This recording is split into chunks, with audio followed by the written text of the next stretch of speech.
Afghanistan is ending the way that it did, as it was always going to. To win a war, you actually have to know what you're fighting for and how you intend to achieve it.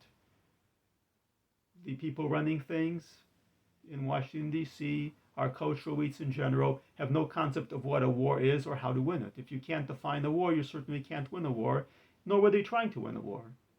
They made no secret of the fact that they had no particular interest in winning a war in so far as they were going to destroy the enemy. Rather, they were going to engage in some sort of grand program of cultural transformation in Afghanistan that would stabilize it, that would turn it into a beacon of tolerance where there would be gay pride parades and feminism, and it would just be like San Francisco with spicier coffee shops.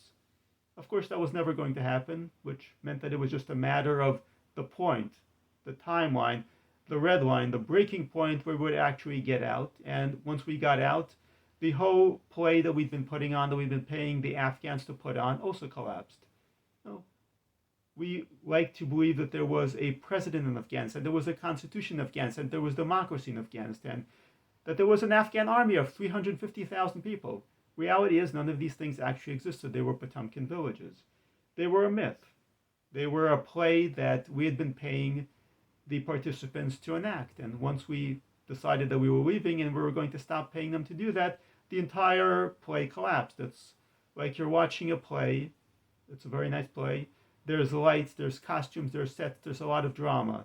But all this play is being enacted for the benefit of the audience. Once the audience leaves, there's no play.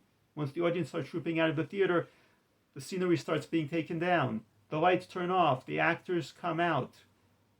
They change out of their nice costumes. They go into their street clothes, and then they go home to their walk-up apartments. That's exactly what happened in Afghanistan. All the people we've been playing, and we were the audience, we were playing to enact this play. They stopped trying to enact the play because the audience was leaving. And taxpayers were the ones funding this play, just as we're the ones funding this play in so many places around the world. The disastrous collapse is very obvious in Afghanistan, but it was always inevitable. The collapse was always going to kick in at some point.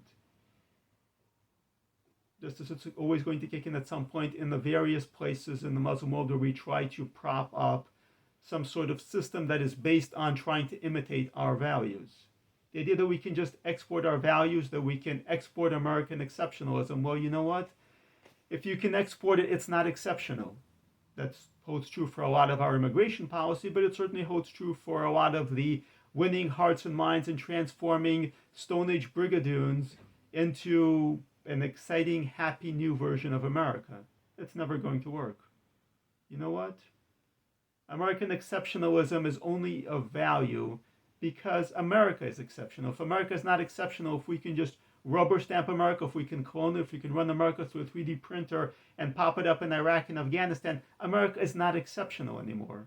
And really, a lot of the people who talk about American exceptionalism exactly have this view of American exceptionalism. It's something that can be infinitely duplicated. And yet, the whole point of American exceptionalism when America was created was not that America could export its exceptionalism. The point was that America was exceptional because we were a safe harbor, an island of sanity in a very crazy world where tribal conflicts, where religious conflicts were constantly ongoing. America allowed people to leave the history behind, to build something new. And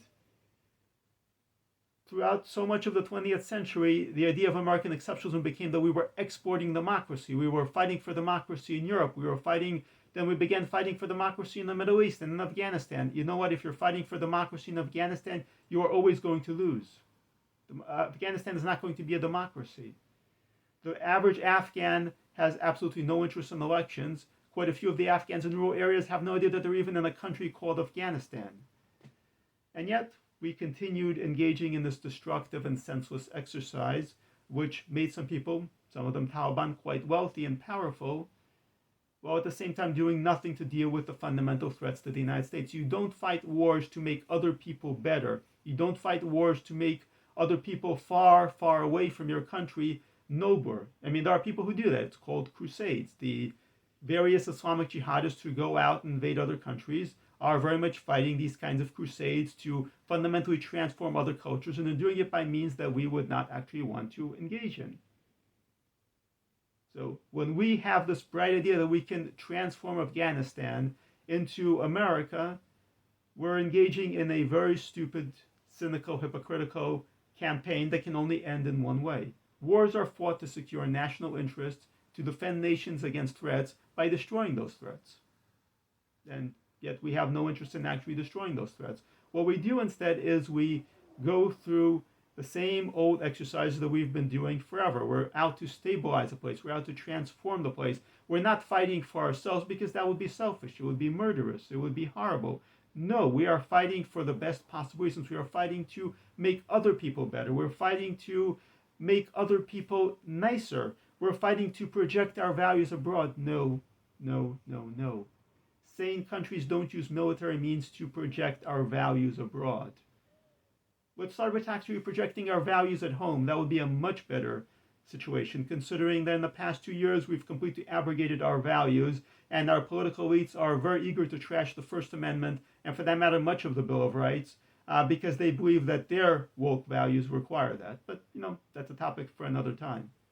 Bottom line is, we have absolutely no ability to project our values abroad except by defending our own interests at home. If we can't defend our own interests, our own exceptionalism, then there will be no exceptionalism. There will be no America for that matter. And that is the fundamental crisis that we're dealing with, whether it's in Afghanistan, Iraq, or anywhere else. We're still pursuing the same dead-end Cold War, World War I ideology in which we fight wars abroad in order to make the world safe for democracy. The world is never going to be safe for democracy. The United Nations, that horrible institution which we created and continue to prop up, is a demonstration of that. The vast majority of the UN's members, including, of course, the vaunted UN Human Rights Council, are not democracies, have no interest in democracy, and suppress democracy whenever it gets anywhere close to them. Yet, of course, at the same time, they issue reports castigating how awful America is. But that's the name of the game, and that's the game we've been playing for too long. The very institutions that we keep creating are the ones that backfire on us. We don't need to create international institutions to sustain and protect ourselves. Nor do we need to constantly fight wars. People talk a lot about the forever war. Afghanistan is an actual forever war. They've been fighting forever. Iraq is an endless forever war. And much of these tribal societies are forever wars, and unfortunately we're kind of going that route with our own intertribal warfare. These are not forever wars. The war part of that, we fought and we won. Then we decided that we were going to stay and stabilize and transform these societies. That was always a bad idea. It was always going to end the same way. The Taliban know what they're fighting for.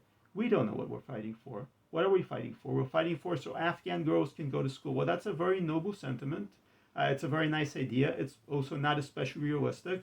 And, if we're going to invade and occupy and try to maintain every society where girls are not allowed to go to school, we are going to be quite overstretched, and we're going to be sacrificing a lot of our young men for an objective that is really up to those societies to achieve. It's up to Afghan parents to want their girls to go to school and to want to fight for it badly enough. We want it and we fight for it. At least we fight for it against the teachers' unions who don't want our boys or girls going to school unless they actually get higher payoffs. But again, that's another topic for another time. It's not our job to secure and transform the rights of people abroad. There are situations that might be critical enough, that where genocide is on the table, where we can go in, clean up a situation, and then leave again. But that should not be a call for endlessly remaining in countries or societies in order to transform them, in order to fix their cultures. We can't fix the culture in our inner cities. We certainly can't fix the culture in Afghanistan. And the fundamental problem at the heart of all of this is that our own culture has become increasingly incapable of defining what war or victory looks like. By our culture, I don't mean the culture in Nebraska. I don't mean the culture in the parts of Texas that are producing so many of the soldiers who are actually going off to fight these wars. I mean the culture in DC, I mean the culture in LA, I mean the culture in New York City, in San Francisco, I mean the culture of our cultural elites who get participation trophies and sip organic seltzer and expect soldiers to go out and fight not to win, but to win the hearts and minds. Not to secure American interests, but so that Afghan girls can go to school, or so that Afghans can have democracy. Sad truth, Afghans never had democracy, and the sadder truth is they don't want democracy. They're a tribal society. They have no interest in democracy. They don't know what to do with democracy, and at the first moment that we got out of there, They got rid of democracy just like they got rid of the army, just like they got rid of all the things that we had built for them. Maybe for a change, we might want to start building these things for ourselves. Thank you for listening.